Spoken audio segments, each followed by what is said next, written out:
అన్నమాట. ఇప్పుడు ఇది సమానంగా ఉన్నాయో లేవా అనేది ఒక లైన్ డ్రా చేసుకుందాము. లైన్ డ్రా చేసేసుకొని కట్ చేసుకున్నాను కన్ఫ్యూజ్ లేకుండా. కట్ చేసుకున్నాక హ్యాండ్స్ వచ్చేసి ఇందులో 2 హ్యాండ్స్ ఉన్నాయన్నమాట. ఆమెకు ఒకటి షార్ట్ కావాలి, ఒకటి లాంగ్ కావాలి. So short and long 2 set కావు కాబట్టి first short hands long hands వేసుకుంటాం. ఇది వచ్చేసి లాంగ్ కావాలంట దానికి. లాంగ్ వచ్చేసి 9.5. 9.5కి 1 ఇంచ్ కలిపితే 10.5, 10.5, 9.5 ఆమెది హ్యాండ్ హైటు, 1 ఇంచ్ ఖర్చు కోసం అన్నమాట 10.5. సేమ్ అదే 10.5 ఇక్కడ కూడా పెట్టేసుకుంటున్నాం. పెట్టేసుకొని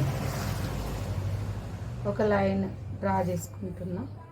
లైన్ డ్రా చేసుకున్నాక చంక లోతు, హ్యాండ్ లోతు ఉండాలి కదా. హ్యాండ్ లోతు వచ్చేసి 3 ఇంచులు. 3 ఇంచులకి ఇక్కడ ఒక 2 ఇంచులు పెట్టుకోండి. ఈ 2 ఇంచులకి 3 ఇంచులకి ఒక డబ్బా ఇట్లా డ్రా చేసుకోండి. ఇలా చేసేసుకొని మన ఇష్టం ఇలా అని ఇలా ఇలా అని ఇలా ఇలా కరువు లాగా ఇక్కడ హైట్ ఇలా వచ్చి దీన్ని కలుపుకుంటే ఇలా రౌండ్ కరువు లెక్క తీసుకొని చేసేసుకోవడం అన్నమాట. కాదు హ్యాండ్ ఒకటైతే వచ్చేసింది కదా. ఇది 10 ఇంచెస్ హ్యాండ్, షార్ట్ హ్యాండ్ కదా, లాంగ్ హ్యాండ్. ఇప్పుడు మనం కట్ చేసేసుకున్నాము ఒక హ్యాండ్ని. ఒక హ్యాండ్ అయిపోయింది కదా.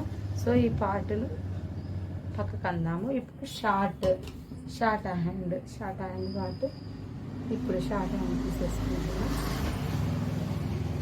ఒక్క నిమిషము. ఇక్కడ మిగిలింది కదా, ఇది జాయింట్ల కోసం తీసేసుకున్నాము. మనకి స్ట్రైట్గా ఉంటుంది, ప్లస్ జాయింట్స్ వస్తాయి. హ్యాండ్ జాయింట్ల కోసం ముందు జాగ్రత్త పడకపోని మనం తీసేది పెట్టుకోవడం బెటరు. ఇప్పుడు ఇంకోటి షార్ట్ హ్యాండ్స్ కదా. సో షార్ట్ హ్యాండ్స్ కూడా తీసేస్తున్నాను. ఎందుకంటే ఒకేసారి 2 బ్లౌజులు కట్ చేస్తున్నాను, కానీ హ్యాండ్స్ డిఫరెంట్ అనమాట. డిఫరెంట్ ఉండడం వల్ల అది సపరేట్ కట్ చేసుకుంటున్నాను. ఇప్పుడు 5 ఇంచెస్ షార్ట్ హ్యాండ్, 1 ఇంచ్ ఖర్చు కోసం మొత్తం 6. సేమ్ 6 కూడా ఇక్కడనే పెట్టుకోవాలి. పెట్టేసుకొని ఇప్పుడు డబ్బా ఒక లైన్ డ్రా చేసుకున్నాక చంకల్లో ఇప్పుడు హ్యాండ్ లోతు వచ్చేసి దానికి 3 పెట్టాను. ఇది 2.5 సేమ్ ఇక్కడ కూడా 2 ఇంచులు అనమాట. ఈ 2.5కి ఈ 2 ఇంచుకి ఇట్లా కలుపుకోవాలి.